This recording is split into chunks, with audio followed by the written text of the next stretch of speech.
लीजिए सुनिए कार्यक्रम शुभ प्रभात।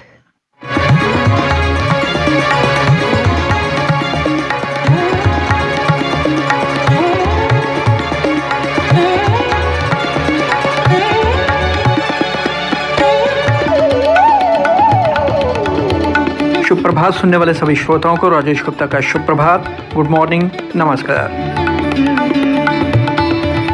श्रोता, खेल और पढ़ाई छात्रों के व्यस्त जीवन में एक महत्वपूर्ण गतिविधि है। जिस तरह से आज के इस दौर में शिक्षा बहुत ही आवश्यक है, उसी तरह स्वस्थ दिमाग और स्वस्थ शरीर प्राप्त करने के लिए ये ज़रूरी हो जाता है कि हर छात्र किसी न किसी प्रकार की शारीरिक गतिविधियों में शामिल हो, जिसके लिए खेल सबसे अच्छा माध्यम हो सकते हैं। खेल केवल शारीरिक शक्ति ही प्रदान नहीं करते, बल्कि ये मानसिक शक्ति भी बढ़ाते हैं। Youth services and sports Jammu एक ऐसा विभाग है जो कि पढ़ाई के साथ साथ छात्रों में खेलों के प्रति रुचि पैदा करता है और उन्हें हर संभव सहूलियतें भी प्रदान करता है ताकि बच्चों का संपूर्ण विकास हो पाए। श्रोता, शुभ प्रभात के आज के इस अंक में आज हम बात करेंगे यूथ सर्विसेज एंड स्पोर्ट्स की कार्यप्रणाली पर, और हमसे बात करने के लिए आज हमारे स्टूडियोज में मौजूद हैं मूलराज उत्तम जी, जो कि असिस्टेंट डायरेक्टर हैं youth services and sports Jammu में। मूलराज जी, सबसे पहले कार्यक्रम शुभ प्रभात में आपका स्वागत करना चाहूँगा और आपसे मेरा पहला प्रश्न रहेगा कि अक्सर हम जहाँ भी कहीं स्पोर्ट्स इवेंट्स होते हैं या स्कूल गेम्स होती हैं, वहाँ एक बैनर अक्सर हम देखा करते हैं, department of youth services and sports.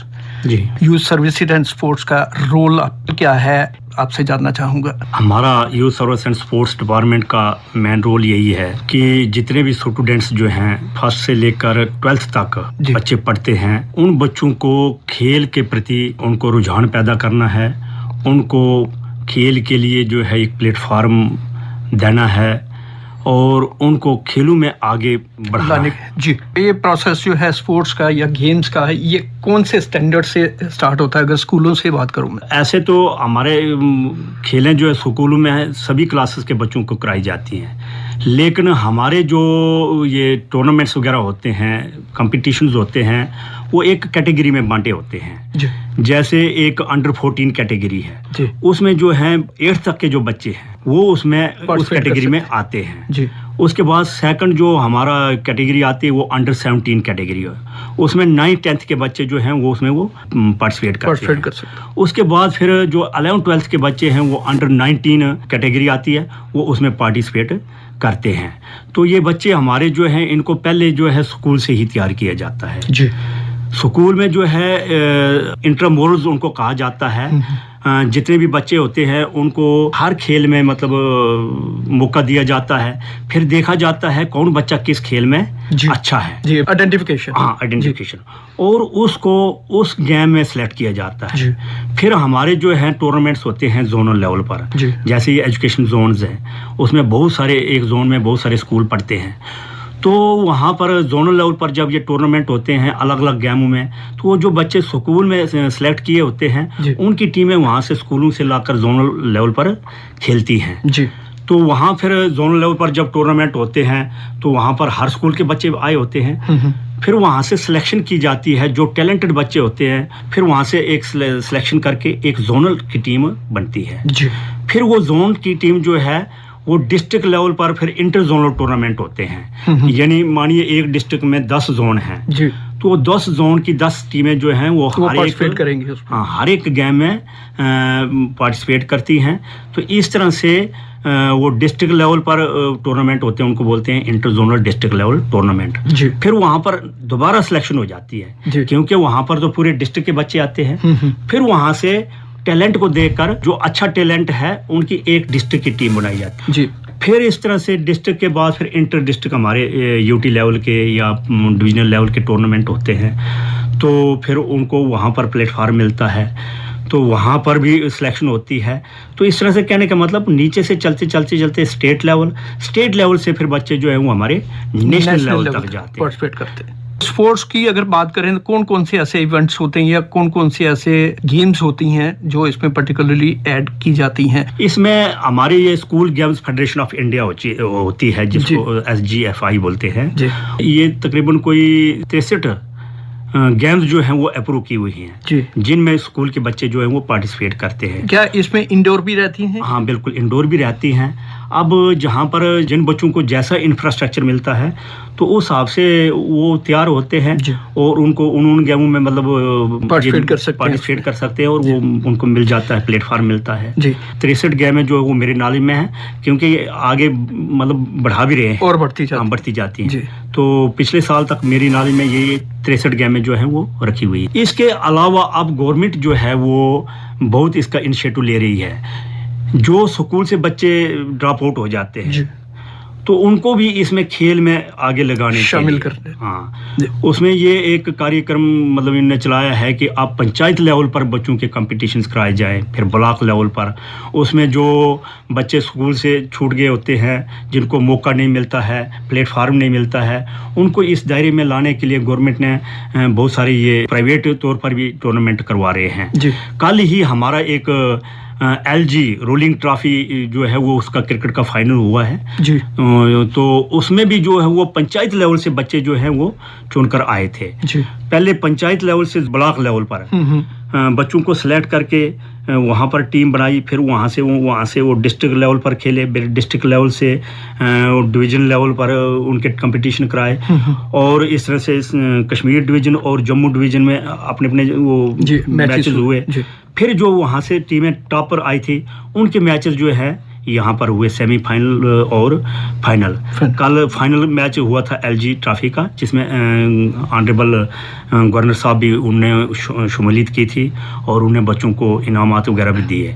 तो कहने का मतलब ये है कि हमारा डिपार्टमेंट जो है स्कूल के बच्चों के साथ तो वाबस्ता ही है, उनका ये काम तो है ही। स्कूल के अलावा भी जो है जो दूसरे जो यूथ जिनको मौका नहीं मिलता है तो हमारा डिपार्टमेंट उनको भी प्लेटफार्म जो है आगे बढ़ने के लिए दे रहा है। जी, स्पोर्ट्स को लेके बात करें तो पढ़ाई के साथ साथ आज उतनी बराबर की वेटेज दी जाती है स्पोर्ट्स को भी, क्योंकि एक टाइम था पढ़ाई का एकेडमिक्स जो है इसको प्रेफरेंस दी जाती थी और स्पोर्ट्स को थोड़ा सा पीछे रखा जाता था। ओवरऑल उसके फिजिकल फिटनेस के लिए स्पोर्ट्स को खिलाया जाता था, मगर आज का वो समय है कि दोनों में ही आप अपना कैरियर बना सकते हैं, स्पोर्ट्स में भी और एकेडमिक्स में भी। ओवरऑल डेवलपमेंट के लिए बच्चों की आप क्या कहना चाहेंगे, कितना ज़रूरी है पढ़ाई के साथ साथ उतना ही समय स्पोर्ट्स को भी दिया जाए या कुछ समय स्पोर्ट्स को दिया जाए ताकि ओवरऑल डेवलपमेंट बच्चों की फिजिकल और मेंटल डेवलपमेंट बच्चों की हो सके?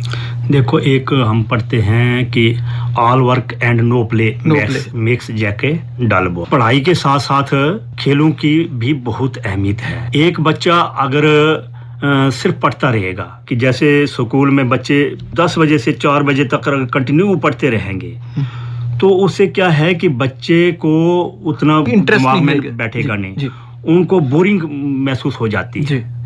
तो जिससे को क्या है उनकी जो पिकअप पावर है वो कम हो जाती है। इसलिए क्या है स्कूल में हमारे टीचर जो physical education teachers master sir लगे होते हैं तो उनको डिपार्टमेंट की तरफ से डायरेक्शंस हैं कि वो वहाँ पर स्कूल में भी उनको दूसरे सब्जेक्टों की तरह उनको पीरियड दिए जाते हैं बराबर के ही। हाँ, और वो जो है जब बच्चों का पीरियड स्पोर्ट्स का पीरियड लेते हैं, उनको बीच में गेम्स वगैरह खिलाते हैं तो बच्चे का क्या होता है उसमें बड़े खुशी खुशी वो पार्टिसिपेट करते हैं और बच्चों के मतलब एक एंटरटेनमेंट होती है। एंटरटेनमेंट से जो है उनकी वो बोरिंग जो दिमाग में बनी होती है वो दूर हो जाती है, बच्चों का दिमाग जो है वो रिक्रिएट हो जाता है और उसके बाद फिर दोबारा जब वो क्लास में जाते हैं तो वो फ्रेश दिमाग बन के तो वो वहाँ जो उनको लेसन दिया जाता है वो अच्छी तरह से पिकअप करते हैं। जी, ये जैसे आपने कहा कि स्कूलों से ही, क्लासरूम से ही स्टार्ट हो जाता है स्पोर्ट्स का। जी, तो क्या स्कूलों में इतना इंफ्रास्ट्रक्चर जो है अभी अवेलेबल है कि बच्चे सारे के सारे वहाँ पार्टिसिपेट कर पाए स्पोर्ट्स इवेंट्स में? देखिए, स्कूलों में वहाँ पर पूरा स्पोर्ट्स इंफ्रास्ट्रक्चर तो नहीं है, लेकिन जिस स्कूल में जैसा भी मतलब स्पोर्ट्स इंफ्रास्ट्रक्चर है तो वहाँ पर वैसा ही उनको अब जहाँ पर गांव में जाइए आप तो बड़े बड़े वहाँ पर ग्राउंड आपको नहीं मिलेंगे जहाँ वो क्रिकेट खेल सकें, फुटबॉल खेल सकें, हॉकी, लेकिन वहाँ पर छोटे ग्राउंड हैं। तो छोटे ग्राउंड में वो हमारे टीचर क्या करते हैं, जैसी फैसिलिटी उनको उधर मिलती है उस हिसाब से बच्चों को खिलाते हैं। अब छोटा ग्राउंड है वहाँ पर उनको कबड्डी वगैरह खिलाएंगे। कुछ ऐसे स्कूल हैं जहाँ पर ग्राउंड है भी नहीं वहाँ पर इंडोर बच्चे जो है वो खेलते हैं, कैरम है, चेस है, वो स्किपिंग रोप्स वगैरह हैं, उसमें पार्टिसिपेट करते हैं। उनके भी कंपटीशन जो हैं वो हो रहे हैं आज, तो उनको उसमें पार्टिसिपेट करते हैं। तो आज अब गवर्नमेंट की भी यही स्कीम है कि हर स्कूल में जो है वो ग्राउंड जो है डेवलप किया जा रहा है। तो अब पंचायत लेवल पर एक सरकार ने मतलब स्कीम निकाली है कि हर पंचायत में जो है एक ग्राउंड डेवलप करना ही करना है, ताकि उस पंचायत के बच्चे जो हैं वहाँ पर खेल सकें, और ताकि उनको ये जो गलत साइड जा रहे हैं, क्योंकि बच्चों को जब ऐसे उनका स्पेयर टाइम होता है, उस टाइम में अगर उनको खेल की तरफ नहीं जाएंगे, खेलने के लिए उनको नहीं होगा, तो वो गलत साइड चले जाते हैं, कोई ड्रग्स में चले जाते हैं, कोई मिलिटेंसी की तरफ जा रहा है, क्योंकि वो बेकार होते हैं। तो गवर्नमेंट ने यही सोचकर कि जब उनका फ्री टाइम होता है तो वो उसको स्पोर्ट्स की तरफ उनका उनका रुझान हो, इसलिए जो है वो हर पंचायत में है। गवर्नमेंट की जो है ये पॉलिसी है कि हर पंचायत में प्ले ग्राउंड डेवलप किए जाएं, ताकि वहाँ के बच्चे जो हैं खेलों में हिस्सा ले सकें। जी, तो आज जैसे कि स्पोर्ट्स को इतनी इम्पोर्टेंस दी जाती है पढ़ाई के साथ साथ, क्या इसमें कुछ रिजर्वेशन भी है कि स्पोर्ट्स में जो बच्चे आउटशाइन करते हैं उनको क्या पढ़ाई में कुछ वेटेज मिलती है, या सर्विसेज में, नौकरी में कुछ वेटेज मिलती है? बिल्कुल बिल्कुल, इसमें हमारे पिछले साल ये जो हमारे गवर्नर साहब हैं, इन्होंने एक मतलब स्पोर्ट्स पॉलिसी हमारी बनाई है। तो उस स्पोर्ट्स पॉलिसी में पूरी वेटेज दी हुई है कि जो भी बच्चा नेशनल लेवल तक पहुंचता है वहाँ इनको मार्क्स दिए जाते हैं। अगर किसी ने कोई गोल्ड मेडल वहाँ से लिया है उसको उस हिसाब से मार्क्स रखे हुए हैं, जिसने सिल्वर लिया उसको उतने मार्क्स रखे गए हैं, जो ब्रॉन्ज लाता है उसको उतने मार्क्स लिए हैं, या जिसने खाली पार्टिसिपेट किया है उसको उस हिसाब से। तो फिर नौकरी में भी जो है इनके लिए एक रिजर्वेशन रखी हुई है, कुछ वेटेज कोटा रखा हुआ है, स्पोर्ट्स कोटा रखा हुआ है। हमारे डिपार्टमेंट में बहुत सारे जो स्पोर्ट्स कोटा के तहत भी हमारे टीचर लगे हुए हैं। कहने का मतलब यही है कि उनको स्पोर्ट्स कोटा रखा गया है, तो इसमें भी उनको बेनिफिट मिलता है। जी, जैसे कि आपके डिपार्टमेंट का ही नाम है यूथ सर्विसेज एंड स्पोर्ट्स, मुझे लगता है कि एक बड़ा अच्छा प्लेटफॉर्म है जिसमें यूथ की एनर्जी को चैनलाइज किया जा सकता है।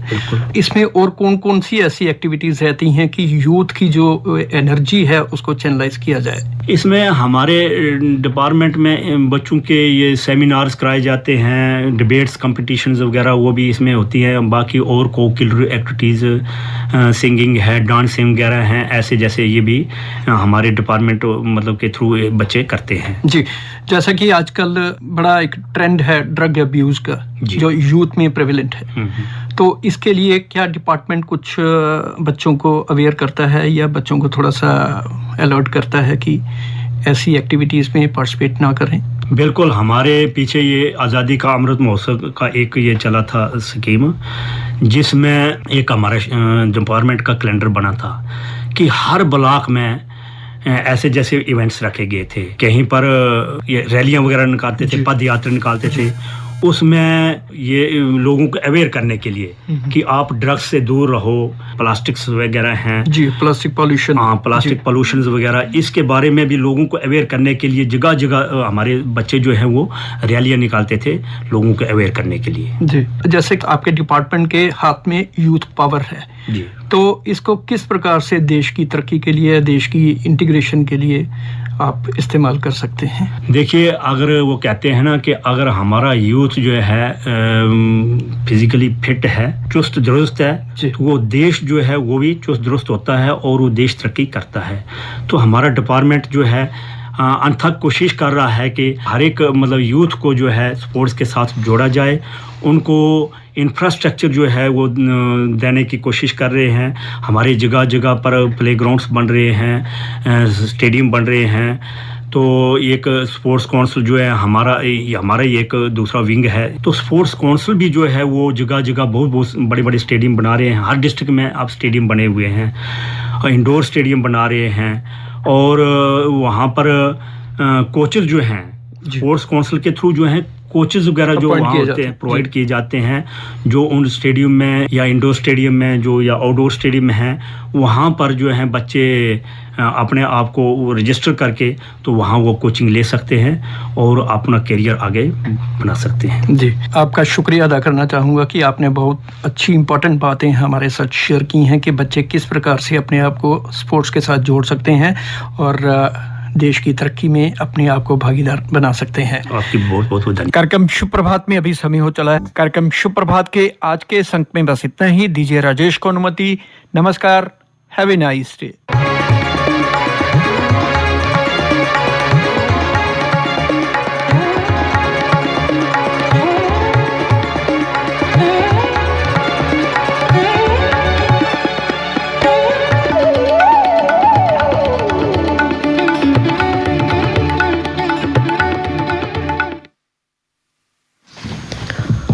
अभी आप सुन रहे थे शुभ प्रभात कार्यक्रम।